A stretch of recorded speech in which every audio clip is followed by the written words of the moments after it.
गुरुजी एक बात बोले। हाँ हाँ बोलो, क्या बात है? वो क्या है ना कि हम बहुत दिन से चिंतित में पड़े हुए हैं। क्यों क्यों चिंतित में पड़े हुए हो तुम? क्या बात है? गुरुजी अगर बताएंगे तो गुस्साइएगा नहीं ना? अरे नहीं गुस्साएंगे, बताओ क्या बात है। तो फिर सुनिए क्या प्रॉब्लम है।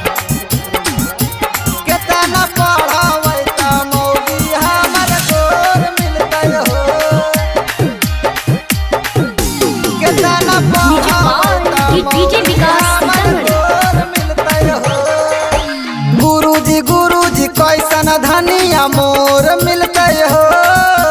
गुरुजी कैसन धनिया मोर मिलते हो। केतना पढ़ावे त मौगी हमर गोर मिलते हो। केतना पढ़ावे त मौगी हमर गोर मिलते हो। गुरुजी कैसन धनिया मोर मिलते हो। गुरुजी कैसन धनिया मोर मिलते हो। केतना पढ़ावे त मौगी हमर गोर मिलते हो। केतना पढ़ावे त मौगी हमर गोर मिलते हो। अरे बेहुदा, अच्छा से पढ़ो लिखो तब ना मौगी गोर मिलेगा। केतना पढ़ावे त मौगी हमर गोर मिलते हो। अच्छा से पढ़ो लिखो, इसी तरह लफुआगिरी करने से मौगी गोर मिलेगा। हाँ ABCD संडे मंडे जाना ही ये फूल हो। मैथ के सूत्रवे सरजी चाहिए हरदम भूल हो। चाहिए हरदम भूल हो। ABCD संडे मंडे जाना ही ये फूल हो।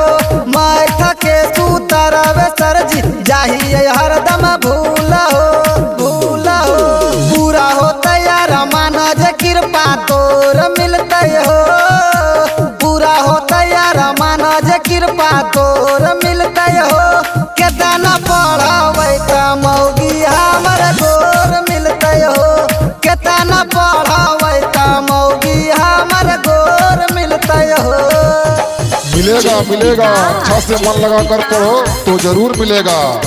केतना पढ़ावे त मौगी हमर गोर मिलते हो। एकदम पूरा यूपी बिहार में टॉप कर दो पढ़ लिख करके, तब ना मिलेगा। खेले में कहिए सरजी गाँव घर में तेज हो। मछली फंसावे के पूरा है हमारा नॉलेज हो। हाँ हाँ, मछलियों लड़कियों फंसाने से मौगी गोर मिलेगा। खेले में कहिए सरजी गाँव घर में तेज हो। मछली फंसावे के पूरा है हमारा नॉलेज हो। रोहित रंगीला लेकर कुछ जब जोड़ मिलते हो। छोटू वाले कर कुछ जब जोड़ मिलते हो। केतना पढ़ावे त मौगी हमर गोर मिलते हो। केतना पढ़ावे त मौगी सरजी गोर मिलते हो। Presented by Rana recording studio, Digghi Jamui.